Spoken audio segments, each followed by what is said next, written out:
This is Lucas Ryder, executive producer and the writer of episode 819, Balthazar Bino Baker. You're listening to the Blacklist Exposed on Golden Spiral Media.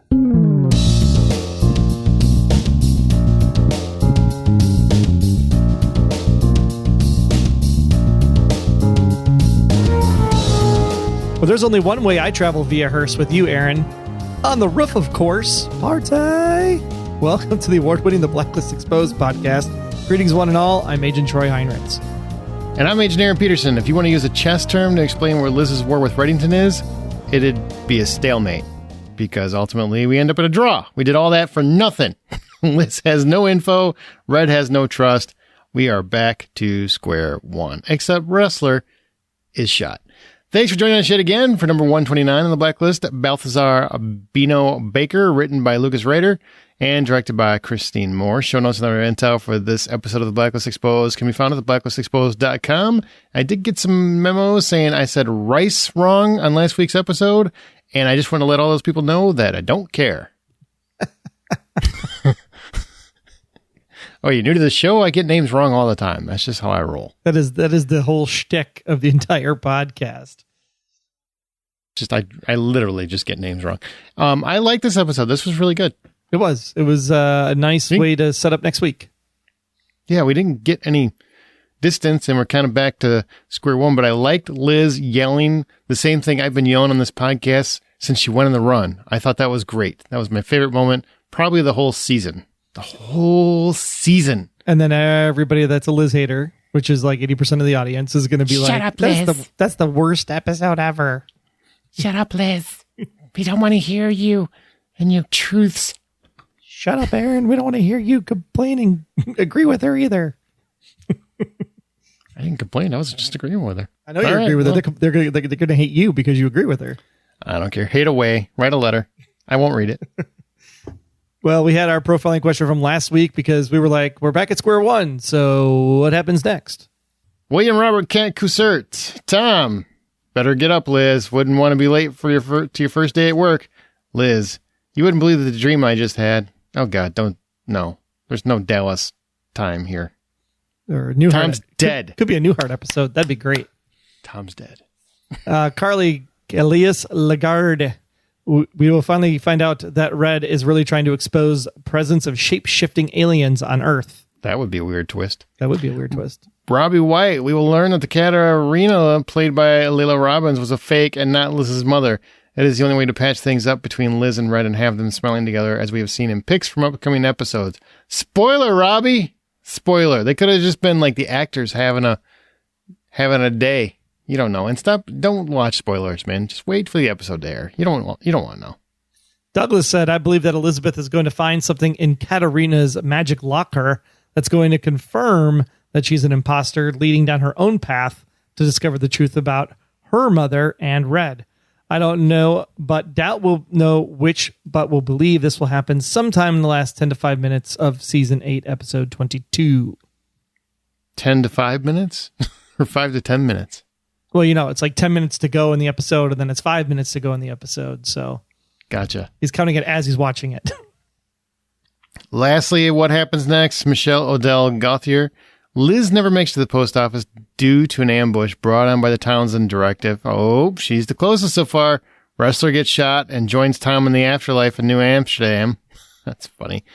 She's pretty close, but she doesn't join Tom. Dead Tom. Insert applause here, she says. You're right. I'm your monkey. I'll do it.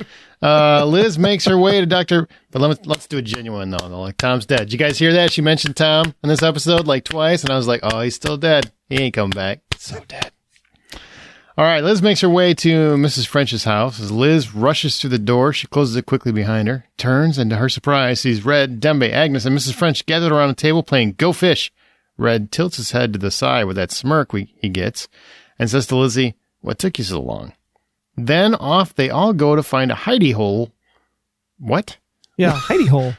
Okay. Where Red gathers his, it just sounds like a very adult like game. a place to lay low, as they say. Yeah, that's what I was going with. Where Red gathers his forces to neutralize Townsend. Of course, Liz tries to find out how Red knew Mrs. French, who she discovers as her mom, Katarina.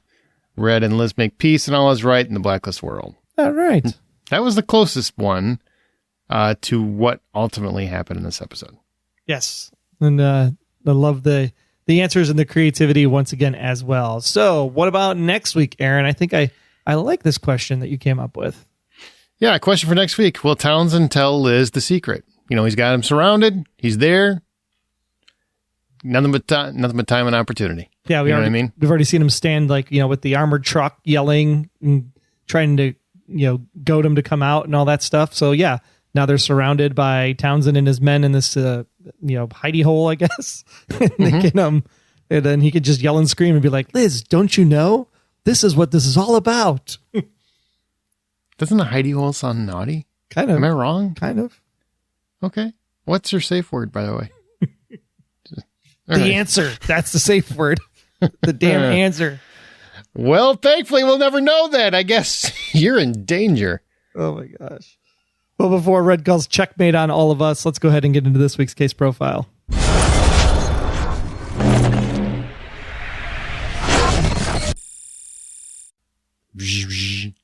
It kind of sounds like a lightsaber. I have a lightsaber. I could turn it on for you if you'd like. Do you use it with your hidey hole? All right. Her only hope for survival exists in my world. That's something that basically in the previously on was recapping, which I thought was interesting. We got a previously on. We don't usually get those on Blacklist. Yeah, we got one last week too. It must be hey, we're into serialized mode, so let's just let everybody remember what happened last week. As if we haven't been in one the whole season? Kind of. I mean, it's almost like 24 this season. Every episode has led to the next. This is true, except for the one where we went backwards. So go forwards. We had to fill in all those blanks. Yep. Find out what Liz was doing. Oh, look, she's in that car. Oh, look, she's on the playground or whatever. All right. Well, Townsend is hunting Keen, and during the escape, Ressler is shot in the process. This is the crux of the episode. Red brings in Bino Baker to help assist the escape. And basically, Keen and Ressler are the baton. They're going to be handed off to different runners to get them to their final destination. And Ressler's like legit dying here. He's dying, right? So at any point in this episode, did you think maybe Ressler dies? Not one chance. Zero. Not even a little bit, huh? Nope. Not a. You know why? Because I saw a promo pic of Ressler lying on the ground, and I was like, oh, nope. They already tried to shoot him once this season with blanks. I'm not believing this bull crap. So I didn't believe it the entire episode. Even when it got to the kitchen, and I'm just like, oh man, she's going to mess this up and kill him on the table. Even then I was like, somehow he's still going to survive. Yeah, really. In the kitchen, all I thought was he's going to get an infection. She did not sterilize these tools. I mean, what do you use to patch it with, like miso soup or lobster bisque? Which has a better viscosity to close the wound? That's funny. I don't know. But I didn't either. But there was a moment when she told him that she loved him. And I'm like, oh, maybe there's a good moment. If he was going to die, that'd be a good moment to do it. But he wasn't conscious, so he didn't hear it. So they can play with that for a little bit longer. Did she put something in his hand? Like their hands were clasped together, and the way her hand released, it looked like she had put something in his hand. But then there was never a camera shot that went back to Ressler handing Aram a note or something. I don't think so. Or was it just their hands just separating from the love they had for each other? Oh yeah, the love is what bonded them. Their hands together. Got it. All right, well, Baker's legit. We're going to get into the characters, but Baker is legit afraid of Townsend and is more afraid of Townsend than Red. Really? He's just kind of, they've explained very carefully and clearly that he's Looney Tunes, that he's insane. That's not a medical term. And he's just off his rocker. On the same token, and I guess, yes, he's willing to do anything. But at the same token, Red's been a criminal for decades. And this is the first we've ever heard of Townsend was this year, right? Or, well, I guess the Townsend directive. Never mind. I don't know. Doesn't it feel like a stretch? There's nothing about the performance that really intimidates me more than Red. Intimidates you? Like Townsend's performance intimidates you? No, I'm saying Townsend's performance does not intimidate you. Gotcha. Okay. Yeah. It's too campy, I guess, in my I was like, are you drinking some of that Chinese soup or something, because I'm just like, what is going on? I wish. That stuff's delicious. But no, Townsend, there's no way I'd be afraid of Townsend. I'm afraid of like the loyalty that his people around him have, that they would actually die to get him to his ultimate goal. Like that scares me, like how like seriously loyal his people are. Well, Dembe be the same way. But Dembe's one. You know, Townsend seems to True. have like an army, right? I think that's probably more why I'd be scared if I was Bino. But at the same time, I'm like, Bino, man, like you own the entire 7th Ward. Like, stand up for yourself. Why are you buckling to this guy who literally is running on fumes because he can't sleep? Yeah, that was the only thing I was just like, well, I mean, I get it. They got to do this to kind of make the story work, but it's just hard to buy that he's more intimidating than Red. I don't think he was more intimidating than Red. In fact, if anything, I would side with Red because he's kind of annoying. So at some point, I would just be like, all right, what do you need to get him? Let's work this out. What do you need, Red, so that you could stop talking about your crazy stories and we can just get on with the transaction? We need to get to the secrets that we won't get. You know the secret? It's going to be only Tom knows. That's what it's going to be. Probably true. You'll have to cross over to New Amsterdam to get the secret. So you're going to have like Liz pop up in New Amsterdam undercover, and that's how she finds out. So Bino Baker himself, I felt Blacklister-wise a little flat, but I really like the concept of the pipeline. I thought that was pretty ingenious. I mean, I didn't think it was flat. I kind of dug it. Like, I really reminded me of the Baker Street Irregulars. You know, if you're a Sherlock Holmes fan, those are the kids that he gets all the information from and whatnot. And a lot of other fictional properties use a similar thing. What was it in Game of Thrones? It was the little kids. They had that. It's basically his version of those. Well, the kids were one thing. The kids were more like the watchers of the neighborhood, where the actual pipeline was the people that were the runners moving. Right. I'm talking in general. I'm saying like they were adult versions of that. Like they're all doing kind of the same thing. They're basically just like ears to the street, and they're also making things happen on the street. Like they're the ones channeling. They're getting things from point A to point B under the radar without anyone knowing.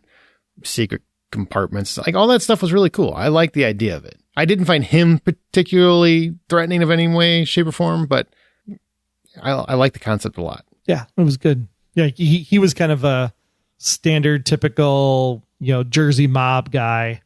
And just some of that just kind of turned me off. Like, oh, he's not really a criminal. He's just one of those like wannabe criminals that thinks he's important, but he's really not. He wants to be more important. Wants to be more important, but clearly he's never going to be because he's scared of Townsend. Ooh. Well, he's making a play. Boots.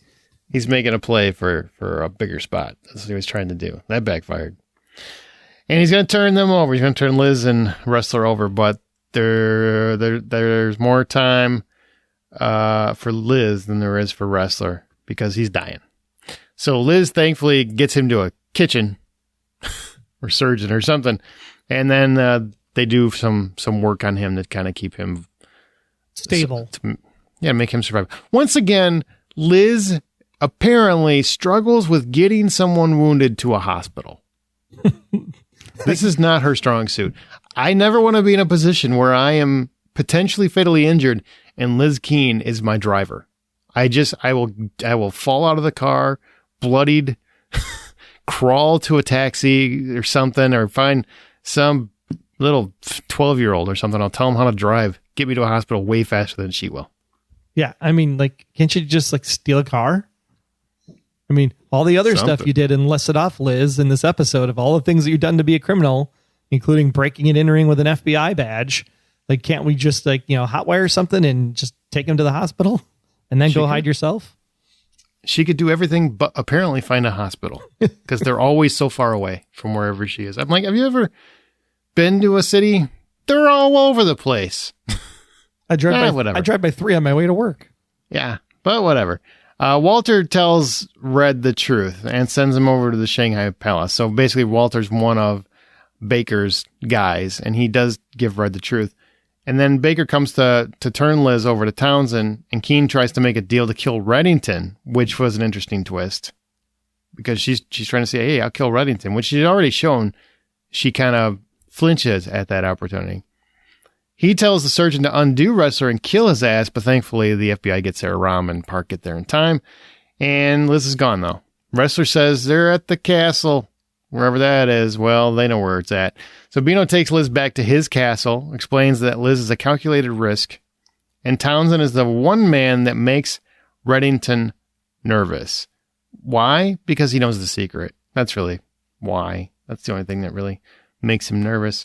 But Reddington gets there right in time to save Liz. Liz turns the gun on Red, but Townsend arrives just in time, covers the building back in front. Episode ends with a knock on the door. What do you think of all this? And are you okay with the way that it ended? Because it kind of, it reminded me a little bit of the wedding episode. Remember that? Where we ended kind of abruptly? You're talking like season 3, like the Tom and Liz wedding? Yeah, like didn't it end right before the wedding was? Yeah, then they all came and they shot up the church as they were trying to escape. Yep. Exactly. Maybe not quite like that, but at the same time, I think the place we are right now is a predicament for the writers, in my opinion, because he's completely surrounded. We've already kind of done the surrounded thing, like just 2 weeks ago, right? When they were in that room with the armored truck. Like, how are they going to get out of here? The Ann episode. Right. The Ann episode, they're kind of surrounded too. But the FBI is coming. So let's see. That's the only way they're going to get out of this is if the FBI shows up so that they have to make Townsend's men scare away. Because how are they going to escape from this if they're literally surrounded at this point?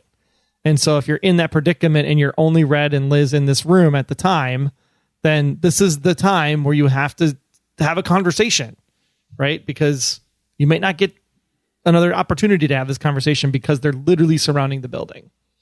But I'm sure the FBI will show up and scare them away, and then that's how they get out and get free. But it's kind of a cop-out because that's what's happened before. So you want them to improvise and find their own way out? Would that be different? Would that make you feel better if they did that? Like Red and they kind of did that 2 weeks ago when they were, blowing up the smoke screen thing, and then that grate at the top, and then threw the flash grenade at Park. So it's like, we're in like you said, we're in the exact same place.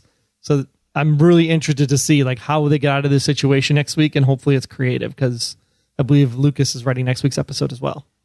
I'm sure he had a different plan because I'm sure he's privy to the fact that we've done this a couple times in the last few episodes. So it'll be interesting to see how them Duke boys going to get out of this one. Pretty much. Let's get into character, starting with the music. Yes, as the show opens this week, we see Townsend, quote unquote, resting, drugged up to all hell, as we hear Elfin Tons, Opus 39 by David Popper play in the background, plucking on the strings and just soothing him to sleep. Then later in the episode, when Liz comes in to check on Ressler after his operation, we hear You're Somebody Else by Flora Cash. Then finally, at the end of the episode, as Red, Liz, and Dembe are surrounded by Townsend's men, we hear Solitude by Black Sabbath. And of course, you can get these and all the great songs of the Blacklist on the playlist, both for Spotify and Apple Music. We have those links over on the website at theblacklistexposed.com. All right. And here's what happened with these characters. Park didn't do much. Dembe didn't do much. Ram didn't do much. There's really no big character moments for any of them this episode. I actually feel like Ram's kind of been shortchanged the last several episodes. Well, he was shortchanged, and then he had like 2 big ones, and then he was kind of put on the back burner again.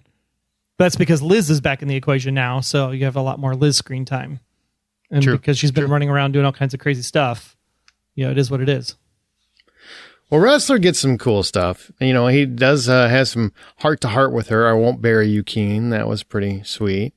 Ressler then calls Red instead of Aram. What did you think of this move? He's dying, and he calls Red because he thinks Red can get him out better than the FBI. This is a great, interesting character choice for Ressler at this moment, because Ressler is the guy who's chasing him for 5 years, wanting to do everything he can to make sure Red goes behind bars. And then literally he's at the point now where he says, this is the only way possible to make Liz survive, because he's putting his heart before his job, even though she hasn't technically said, I love you at this point. Sort of in the back of a hearse, but I think I'm really interested to see Donald's reasoning behind making the call. And I think the only reason is because he's thinking with a different head. Wow. He cares about Elizabeth at this point more than his job, which is the first time that's ever happened, I think, in the show. Maybe. I mean, I feel like, I don't know. I feel like it was calculated. I think he understood the predicament they were in and that he needed real muscle, and the FBI would want to take a kind of a lighter approach, and he needed somebody that was willing to take some risks. And Red would do that. So he went with his gut on what was going to get them out of it, because I think he wants her out safe. That was obvious by "I won't bury you, Keen." So a lot of that had to do with what's going to be the move that gets her out of here the safest. And he believed Red Reddington, which is, I can't imagine not going to cause a conflict with Cooper whenever he gets out of his coma or whatever he's in. Yeah, I think it was definitely an interesting twist, and I really, really liked it. I think it's a great way that it put Liz and Red back together again. Without having to do it on Elizabeth King conclusion type episode. Well, I still think that's coming. I just think that Ressler was, when I first saw it, I thought he was just not calling anybody because he didn't want to risk her getting hurt. And then he called Red. I was actually surprised twice. He did call somebody and he did call Red. I didn't expect that. Either one of those things. All right. Well, he said, "Now you love me," because she's talking about in the hearse. She's having a heart to heart. "And you waited until we're back in the back of a hearse to tell me." Well, not then, but while he's unconscious, she does tell Ressler she loves him. So what'd you think about this moment? Did you see this coming? Do you feel like, okay, earned or not earned? Earned. I think for sure. I mean, she went to his house, did the thing, and then we all speculated, like, did she really go there because she had feelings for him, because she did dupe him with the whole kiss and gun pull thing? Or was she doing it just because she needed a place to crash for the night? And, in the moment, things happen, but it really wasn't anything. I love that they finally just solidified it, that yes, like she said, he is the island. He is the truth. He is the light. He is everything that she needs in order to center herself. And with all the grief and loss that she's had in her life, this is the one person that she does not want to lose. So blurting out the "I love you," although unconscious, so Ressler never technically hears it probably, I think that it's a perfect time for Liz to at least admit it once and for all. Yeah. And the Keeler fans went crazy. Yeah, of course. Why wouldn't they, right? "We shipped them. We did it. We did it, team." Like that. They willed it into existence. Cooper won't turn Keen over to Red. That's really the only thing, is he just refused to turn her over at the beginning. Outside of that, Cooper's not really that involved in this episode. Not much. Townsend. We learn he's absolutely insane, but apparently has a very loyal support staff, because at the beginning, this guy is yelling at this other guy because the other guy has common sense and realized that our boss is off the rocker. Maybe we shouldn't follow him into a freaking fire pit. But the other, Boz Light decides, "Nah, you're gonna shut up and not bring that here." I mean, that is funny, and I kind of want that on a t-shirt, but at the same time, it's like super disrespectful to Boz that you said that. Boz fans everywhere coming to torch your place. He looks like Boz if Boz was still alive and stopped cutting his hair and shaving. I mean, he looks like Rocco's brother. Poor Rocco. Never had a chance. Do they breed these henchmen in the same place? That's what I want to know. Oh, yeah. There's like a henchman college. They do. You can get your PH. Damn! That's what you can get. Exactly. Well, he wants to kill Elizabeth to make Red understand, to avenge what was done to him. He wants him to feel that he's experienced a similar darkness from himself. Sorry. I think so many people are going to jump to the parentage angle, and I think that's a mistake, because I don't think that's what it is. But what did you take from that? I think it's misdirection, personally. I mean, I don't think it's any different than what we talked about last week. There really isn't much new here. I think at the same time, Townsend is an interesting person because of the fact that he can't let it go. Like he can't sleep, because every time he sleeps, he thinks it's going to happen again. I think that's an interesting thing to dig into about his just emotional psyche and the way he thinks about stuff. And because of that, the doctor guy is not wrong. At the same time, if you'd stop freaking pumping him full of pills and cocktails, he probably wouldn't be so psycho crazy as it is. he's Right, basically just depressed. It's like a meth addict, like hopped up and then literally goes into this like steep depression at on the coming down part of the whole thing. And I just like his character is super interesting, and I just wish we could delve more into like Townsend's backstory in a way. But at the same time, I just wish that they also get rid of Townsend because he's just such a caricature at this point as well. Yeah, He's perplexing to me. He's too far over the top at times, and then he's really relatable at times. Yeah, It's a conundrum wrapped in an enigma, wrapped in a riddle. I will tell you this, that if he gets out of this one, because he keeps coming full force at people, and now he's got red, and then let's say the FBI shows up and he gets out of that one, I will be irritated. It's like, at some point, somebody's got to go down. Either it's got to be one of our beloved FBI agents, or it's got to be Townsend. Somebody has to go down with all this gunfire and all these, major... And I don't count Anne because she's only in 3 episodes. I'm talking like, you can't keep having this kind of firepower, this kind of force coming at people and not have a casualty of relevance. right. Especially now that you've done the Ressler's okay and safe. Like the next person that gets shot has to go down. Exactly. And Okay, that's if you believe Anne is dead. You don't believe Anne's dead? I believe Anne's dead, but there is a contingency out there that does not believe Anne is dead. That's some hopeful thoughts. Could be. You never know. Some hopeful thoughts. Maybe we need to see her in a drawer. Yeah. Well, we can't see him. We can't see him in a body bag anymore because that was a lie. So we have to basically see him buried underground in a refrigerator, in a body bag, upside down on the 6th Tuesday of the month. That's very specific. Oddly specific. All right. Well, we got Liz, and she got some nuggets out for this episode, so we're going to run through them a little bit. She states very clearly, I'm going to prison. What I've done, I can't undo. So she acknowledges her current status. Now, are you appreciative that the writers acknowledge that from her end, not just from the task force end? No, I think so. Absolutely. Okay. Then she goes on to say, I agree with you. And then she goes on to say, if Reddington wants to keep his secrets, it's fine. Now, this is where I normally would be like, no, it's not. You've been in the you wanted to get all these answers the whole time. But then she kept going. Thank God. And she was like, it's fine. It's fine. And I literally stood up and I was like, damn it, John, you son of a bitch. Do not do this to me a second time. Yeah. You got angry, right? I did. I got really like, you could just like, there was like this, like if you had a, what do you call it? A thermometer measuring a turkey. Like you could just see the temperature rise very quickly when she said it was fine to like 500 degrees. I was like, oh my God, what is happening right now? I was pretty mad too. But like I said, but then she followed it up with exactly what I've been saying to be said for weeks and weeks and weeks.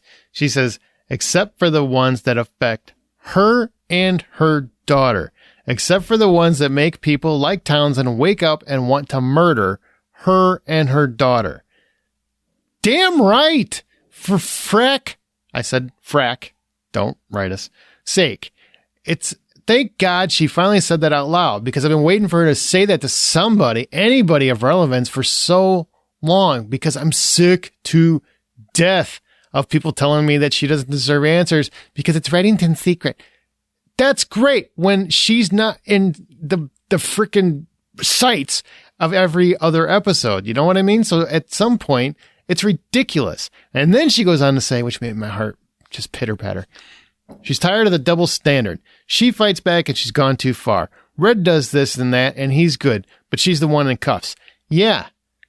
And I get it. You love Red. I love Red. Spader knocks it out all the time. I get you love the character and he's got the cool, sexy monologues and all that jive. On the same token, it is a double standard. It 100% is a double standard. And I'm glad she said it out loud. It just made me happy. I smiled from ear to ear. No, I absolutely love this speech. I think this was exactly the right time for this to show up finally in the show, because I think it'll finally tell, I think the people that hate Liz, to be quite honest, like, hey, this is everything that's happened to me. Why don't you listen to me? You know, I know that you think that Red is such a cool, badass guy. I think you think that Red is this awesome criminal and you just love to fall in love with him. But at the same time, like, look at my life and how my life has sucked. So please, for the love of God, be on my side for once and just help me. Help me help you understand what's going on. I was so happy. So happy. Yeah, and I was with you. As soon as the "it's fine" came up, I'm like, what? Oh, my God. Like, You said, oh, man, but thankfully it was so quick and it was neutered right there. Oh, thank God. literally almost had a heart attack. I was so mad. And then there's another favorite moment of mine. And by the way, that whole moment, that section with Resler, that's my favorite moment of the season so far. Yep. Because I needed someone other than myself to say that. I mean, I've heard some listeners that agree with me, and that's great. But mostly I've heard the opposite, that I'm out of my mind and it's not, what are you, nuts, and da-da-da. So I'm happy the character acknowledged it. Well, you are out of your mind normally, but. Fair.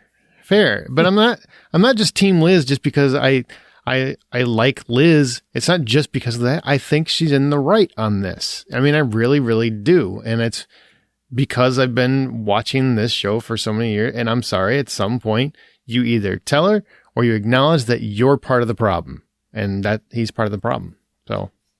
Yeah, and I think she also has a great character moment here where she understands and accepts her plight as well.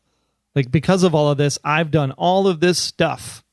Like, you know, I killed this person, I blew up the hospital, and it's just like she understands. Like, there's no coming back from this, and it's because of him that I got to this point. But yet he runs around free, and I'm the criminal. Such a great, great line. Loved it.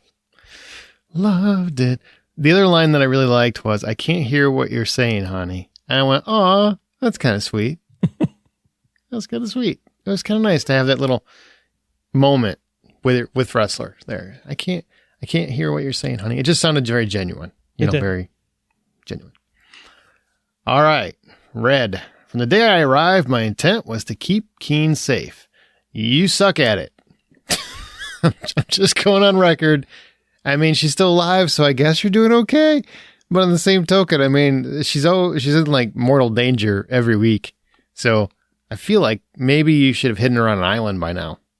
But at the same time, she probably wouldn't have went. Well, he has done his best to keep her safe. It's because everybody else keeps doing the things that he tells them not to do that all the bad stuff is happening. And then he has to still try to keep her safe.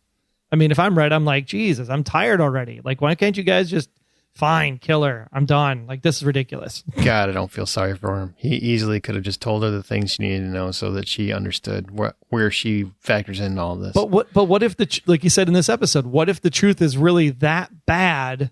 Don't care. That I've told you this before. I don't care. Literally, there's nothing anyone on this planet can tell me.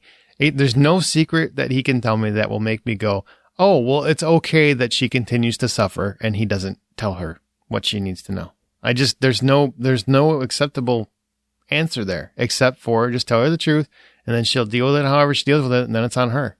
But you keep doing this, I'm going to protect. I really find that to be a very chauvinistic thing, especially this far in, to still be, you can't handle it. You can't handle it. You know, shut up. Just tell her. I don't think that's where I'm at with it. That's what I'm it is. literally there with it.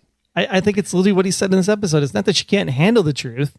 It's the fact that if she knows the truth, she's in mortal danger. I get it. But it's obvious it's more important to her to know than him to determine what's important to her, you know? And that in itself is chauvinistic. That I can buy.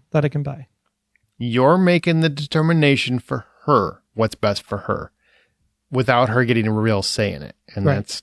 You could say, like, definition. Hey, Sorry. I'll tell you this, but FYI, you're going to have to go to the banana plantation because people are going to come looking for you once I tell you. Exactly. You're going to have to go to a hidden island right off the coast of Tahiti. All right, fine. But I'll know, at least, finally. Okay. Bino Balthazar Baker, we talked about him. He's an enforcer that Red wants to find him. You know, he said he's a brilliant chess player. I don't consider that to be a very brilliant chess move that he does in this episode. No. I get what he's trying to do, but it didn't feel very smart or calculated. Definitely not. That's why I felt like Bino himself, I think, fell a little flat. The other people in his network, I like the Hearst guy. The Hearst guy is kind of cool. I really liked him. But Bino was just kind of like, typical Jersey, mob guy. So the only other thing that Red does, or conversation that Red really has that isn't something that we've already talked about is, Liz says they're all dead because of you. She's talking about her team, Tom, all these people, Kaplan, her grandfather, are dead because her of mother. him. Yeah, everybody. Her dad, which, yes, in case you forgot. Yeah, he killed Sam, her adopted father. He killed Sam, murdered him. Yeah, Stuffed Sam him out didn't with want a to pillow. die. He wasn't dying to know. He wasn't dying to go. I'm sorry. And then he says, yes, they're all dead. I tried to tell you this would happen. Everything I've been afraid of. Everything I've come into your life to prevent. I've tried so hard for so long to protect you, and I failed. And then once again puts it all on her. And then plays the martyr game and says, and I failed. Because he was like, I told you guys not to do this. I told you, I know best. That's the part where I'm saying that is very chauvinistic. I don't care how much I like Red. It just is. I'm sorry. But is chauvinism dead? Isn't that what they always say? Isn't there some things where chauvinism is actually a good thing? I am never, when someone's an adult, I don't care who you are, you don't have a right to determine what is too fragile for their ears. If it directly affects their life, which it obviously does, you can't say it doesn't at this point. And if you do, it's just like ignoring the facts of the show. Right. I think at this point, it's just being arrogance, maybe. Maybe that's a better word. Yeah, I think arrogance is a better word. I'm arrogant because I know better than you. Right. Chauvinism, it's like you hold the door for someone, you put the coat in the puddle, that kind of thing. You're looking out for them is chauvinism. But this is just pure arrogance. Like, I've done this for 30 years. I've built this network. I, all to protect you. And she's like, well, I didn't ask for your protection. Go somewhere else. I don't care. Who are you? You're not even who you say you are. Yeah. And by this point, tell me who you are or get the hell out of my life. Yeah. Simple as that. Just go. And I'll take my chances. She was actually doing pretty well until she brought this war and lined up with Townsend to go back after Reddington because she wanted those secrets. That's right. It all happens because she didn't get the secrets still. Never partners with Townsend. She's probably scot-free. Get it? Elizabeth Scott Keen? No, just kidding. Oh, dear God. All right. Well, thankfully, that's a great segue. We've got 3 episodes left, so we're not done. We're not done. And I think we got a little bit more show left, too. But that is that for this episode. It was really a lot of action. Really fun, though. I had a good time with it. I mean, a couple complaints here and there.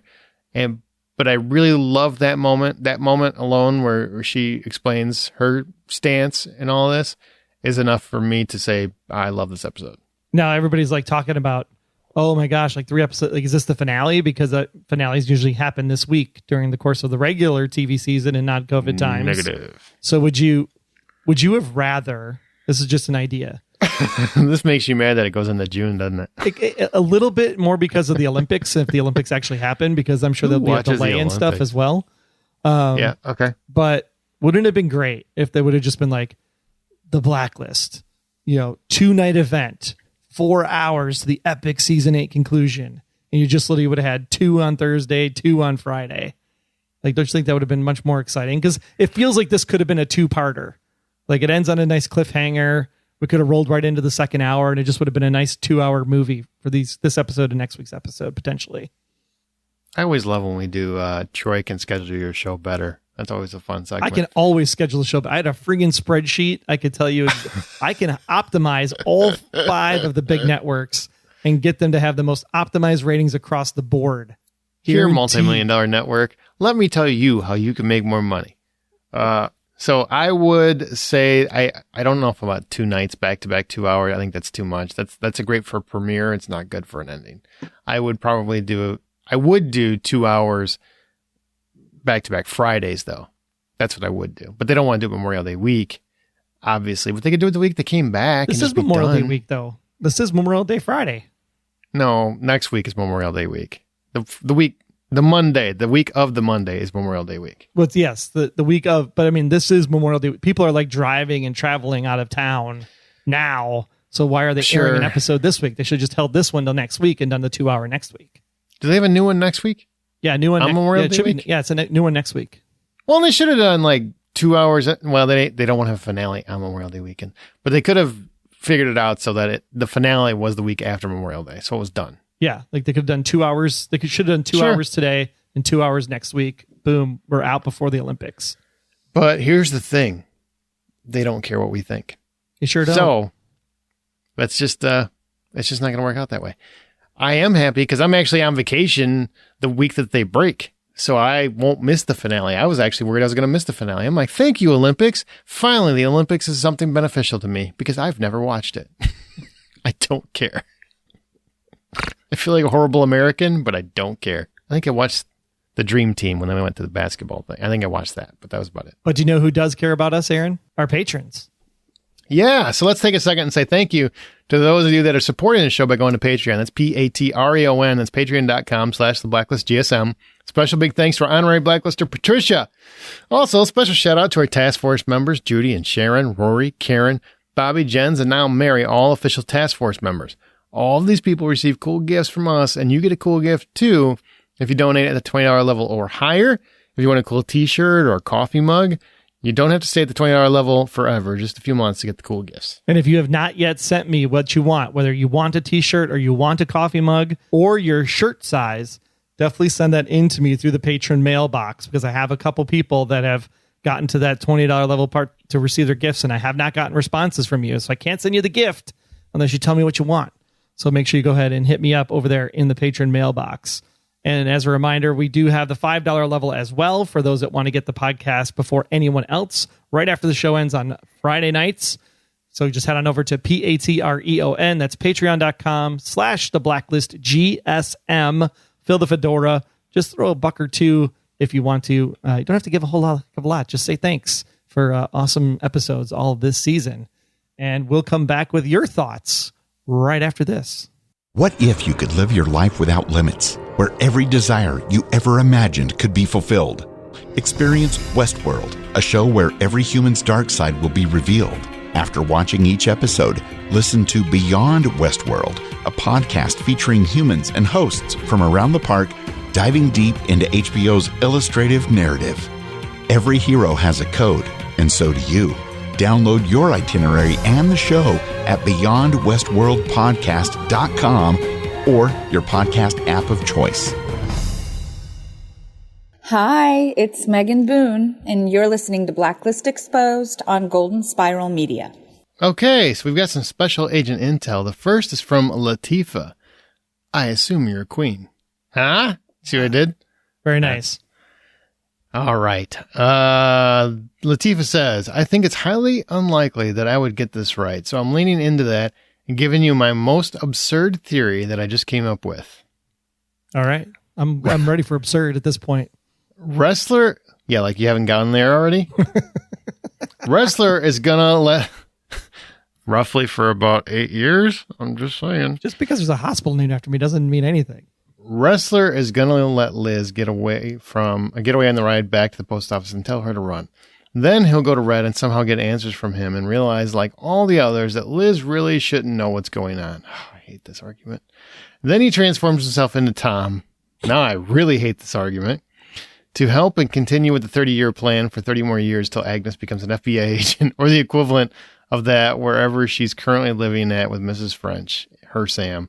And Liz would have abandoned her because she knows that the FBI and Townsend, which would probably be dead by then, but his directive might still active, are hunting her. Also, two questions that probably aren't important, but I'm asking them anyway.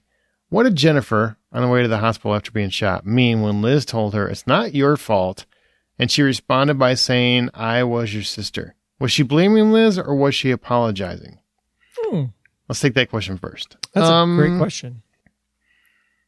I think blaming. Yeah, I think blaming a little bit. Like you brought me into this. Like, why? I'm your sister. You just got me killed. You should have protected me. You should have done more. Yeah, I say blaming. Yeah. You led them here. You know, because she took up this war with Red, and that kind of brought him to her door. So that one is a little bit on her, but I still say if I would have told secrets, then we wouldn't be here. And who was Ressler on the phone with when Liz was being arrested?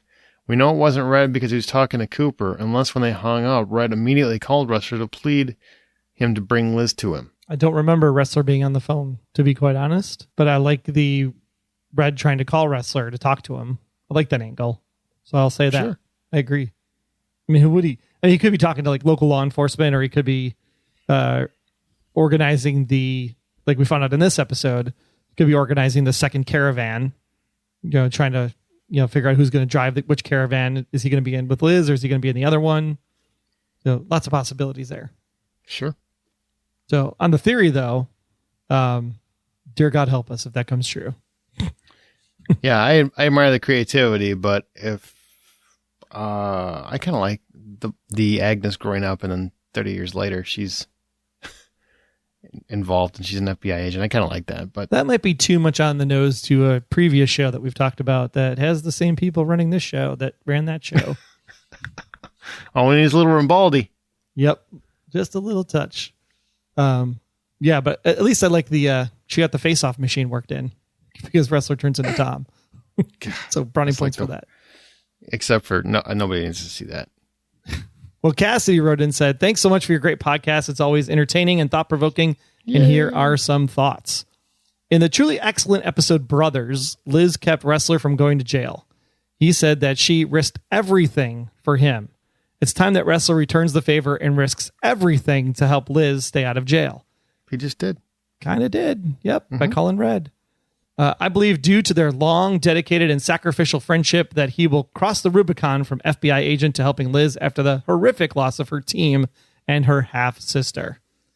Skip's line about the rainforest was memorable, and I'll miss his character as a sounding board for Liz. He was witty, which helped everyone's morale. Ressler needs to step up from helping Liz by feeding FBI information to becoming a full-fledged, full-time partner for Liz. Wow. Like her new Skip. I think she means full-time partner. Mm-hmm.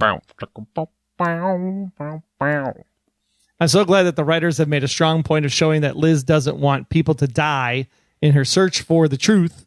They distinctly separated her methods from those of Red or Townsend. Mm-hmm. Given that fact, I believe Ressler would sign on for this task. I do too, if he can breathe. He doesn't need to breathe. He's fine. Townsend will probably die before the end of the season. He has been a great villain and as was the Protean, both wonderful actors. And then finally, if Red really cared about Liz, he would never have put her through the trauma she endured of losing so many people. The grief is staggering. Anyone close to her, including her daughter, is in danger. Red could stop this madness. I don't think he will. Dembe could also stop all the killing. I'm always curious about why he doesn't cross over to Elizabeth's side when he has disapproved of choices Red has made, such as shooting Mr. Kaplan. Dembe has encouraged Red to tell the truth, but I don't see how Liz and Red could possibly work together again after the death of so many people she cared about. Agnes could have died because Red wouldn't supply the answers. How can Dembe be okay with that? Loyalty. When you got loyalty, sometimes blind loyalty always gets in the way. Oh. I like that point. It's a good point. It is a good point. I'd like to see Dembe be on Liz's side for a season. That'd be fun. I would too. I mean, he kind of was at one point when he was on his walkabout. Do I want to be with Red? Do I not want to be with Red? But he also didn't divulge anything to Elizabeth because he was still trying to figure that out in his own mind. Nobody's told Red to do it a couple times. Sure has. And then he torched the tape from the caretaker that had all the answers on it. Of course. Finally, I believe Anne is still alive. We saw the bodies of Skip, Essie, Jax, and Jennifer. We were told that Rocco was dead. We haven't seen Red in mourning at all. I believe Anne is convalescing. The money to Anne's daughter was so she wouldn't search for her mom. Anne will be back. I think that's fan hopeful theory. I think Anne's dead. I think the reason he did grieve at one point with her daughter. It was just very minuscule. But, yeah, I think when you see as much death as Red, grief isn't the right term. Right. He probably grieved in the moment. I mean, we saw him grieve when Liz died. Bent over her body, kissed her on the eye, which was totally weird, and then collapsed at the door. But then he moved on, right? He went to the opium den, got a little high. After that, it's all good. Bada bing, bada boom. So maybe he did the same thing. You just didn't see the opium den part this time after Anne passed away. Anne's dead. I have no doubt that Anne is dead, and that they wrote that scene with the daughter just to kind of give closure to fans. Yeah. I mean, there was so much blood and a head wound. Like, I think that was enough, but with the daughter scene, it's like it's the button. Like, yes, dead. This is our way to tell you dead. It's up to you guys to believe it. Would be kind of a fun surprise if, like, she pops up and he's like, "Don't worry, Liz, you didn't kill her," even though she didn't kill her, but she didn't die on your watch. She's okay. And then she could be like, "Oh," and then all the fans would be like, "Oh, I gotta forgive Liz. Damn, that's the one thing I definitely had against her." Well, then they're definitely not going to do that. They're not. But we are going to exit out of here because, man, we've got 3 episodes left and it's about to get juicy and sexy and things are going to happen. And I feel like we're going to get questions. I just stopped assuming I'm getting answers. I just figured we're going to get some questions. I was like, wait, did you say that right? It took me a second to process that in my brain. I love the delivery. Well done. Well done.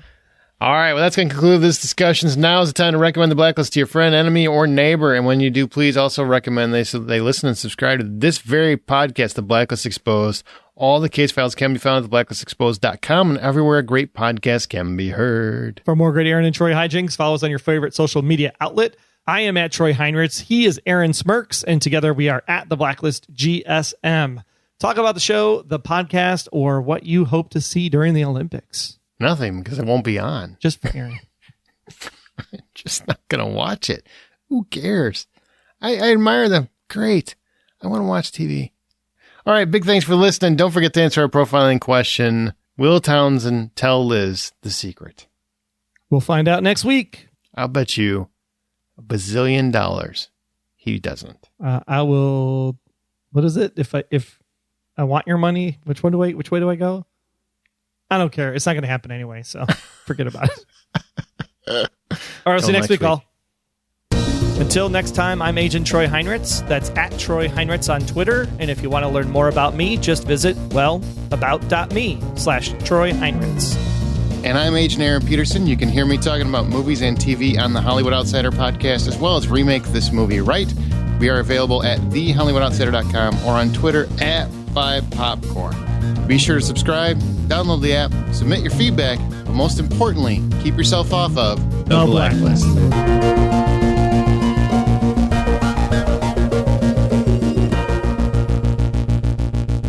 The Blacklist Exposed is a Golden Spiral Media production. Find more of our great podcasts at goldenspiralmedia.com/podcasts.